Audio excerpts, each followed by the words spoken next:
I will travel across the land. 8.6, Law of Sines and Law of Cosines. We've made it to the end of our chapter. This is the very last lesson. So let's see what the Law of Sines and the Law of Cosines does. The Law of Sines. All right, so notice that in this chapter we've studied a little bit of trigonometry. We've used SOHCAHTOA, we've used sine, we've used cosine, we've used tangents. But they've all dealt with right triangles. And so the law of sines will let you solve for triangles that aren't 90 degrees. All right? All right, so let's look at the picture. I've labeled this triangle A, B, and C. It's all capitalized. Notice I've labeled the angles with capital letters, and then I've labeled the sides with lowercase letters. And this is kind of important because it matches with our formula. And also, notice angle A is directly across from side A, angle B is directly across from side B, and angle C is directly across from side C. So that's important. The angles must match the sides. All right? And here's the formula.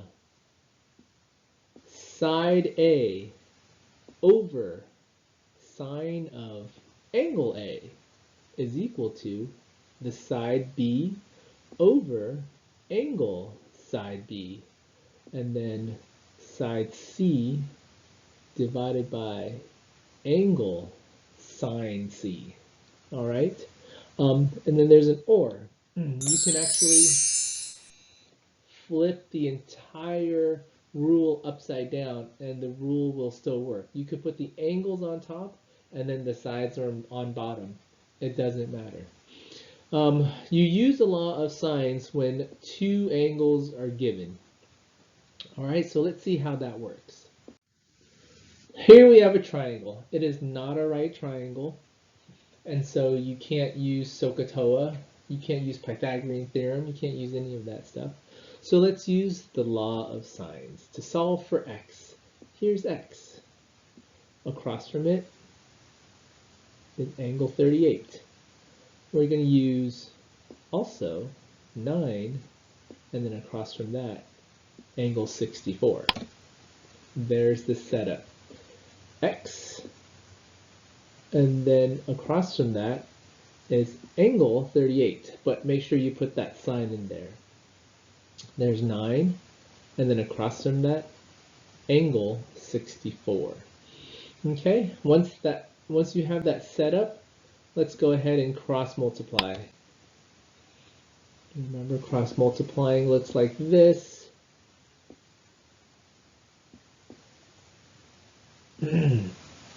Go ahead on your calculator. Make sure your calculator is in degrees mode. We've had it in degrees mode this whole time, so don't change it. Make sure it's in degrees mode. Punch in sine, 9 times sine of 38. And you should get a decimal. You can also punch in sine of 64, and that gives you this. And then to solve for x, divide it to the other side, and our final answer, 6.1649. All right, so that's how you would use the law of sines. This one says tricky. You have to solve for x, which is right here. But unfortunately, there's no angle across from it. But actually, you can use the triangle sum theorem, add up all three angles to discover that that angle is 60. Once we discover that, we can set it up. X over sine of 60, and then 7 over sine of 50. Cross multiply, punch this in your calculator, punch this in your calculator. You should get some decimals. Actually, the decimals go on forever, and so I just rounded to 4 decimal places. Divide both sides by 0.7660, and there's our answer. I mean, it wasn't that tricky, but the next one is kind of tricky. We're going to go backwards. What if they're not asking you to find a side, but they're asking you to find an angle? You can still set up the law of sines. That matches with that, and then the 106 matches with the 42. There's the setup. But if you notice, I actually used the flipped version of the formula. I put the angles on top, and it doesn't matter. You can use it whatever way you want.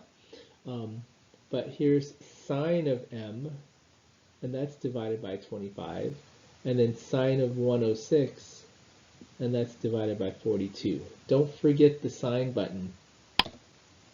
Cross multiply. You can actually punch all of this into your calculator. Go ahead and divide both sides by 42. And then we're left with sine of m is equal to 0.5722.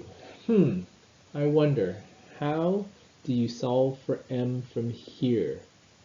How do I get rid of the sine? We've done it before. To get rid of the sine, you're going to sine inverse. All right? The sine cancels out the sine inverse.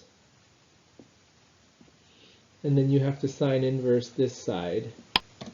And it turns out that m is approximately 34.9 degrees.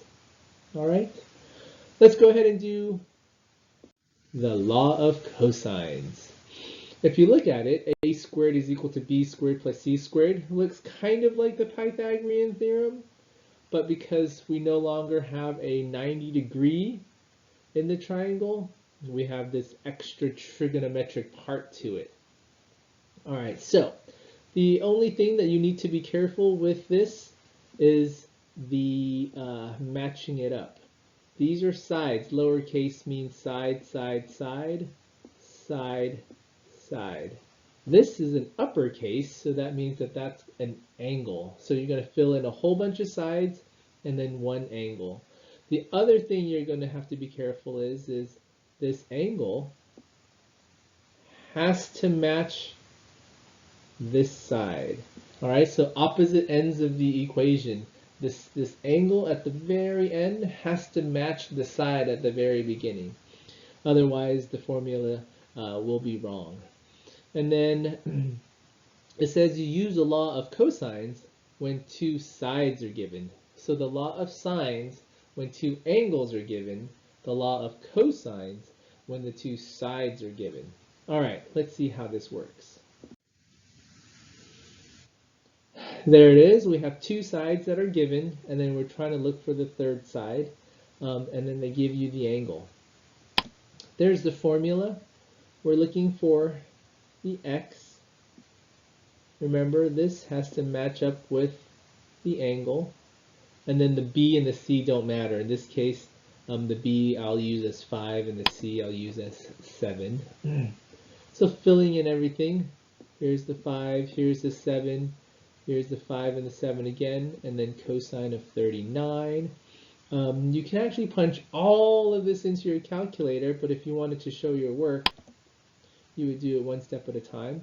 5 squared is 25, 7 squared is 49, and then all of this, if you punch it in, gets you 54.4002, and then after that, do all of this together. You should get x squared is equal to 19.5998, and then the last step, to get rid of this squared, you would square root both sides. All right, remember when you square root both sides, it's usually plus or minus. But in this case, we're dealing with the distance, and so we're only going to use the positive value. X equals 4.4272. All right, one last example to do. Solving the triangle. Remember, solving the triangle means getting all three angles and all three sides. So that's a lot of information. We've already solved the triangle using trigonometry with right triangles. But again, this section, we don't have any right triangles, so we have to use the law of sines and the law of cosines. All right, so what do we solve for first? There's a missing angle, there's a missing side, and there's another missing angle. All right, so we have to solve for all of it. Let's go ahead and solve for, I don't know, this, let's go and solve for this missing side right here. We have to call it little z because it's across from this big Z. Okay. Let's plug everything into our law of cosines. This will be the Z, the side, and this will be the angle, 25. There it is, and then the B and the C don't matter in this case I use 6 and 13 for the B and the C. And then again, if you have the fancy calculators, you can punch all of this in at the same time and it'll just give you 63.6160, and then square root both sides. There's our little z, 7.9760. Let's go ahead and solve for the x now. This one right here, angle x. Using the same formula.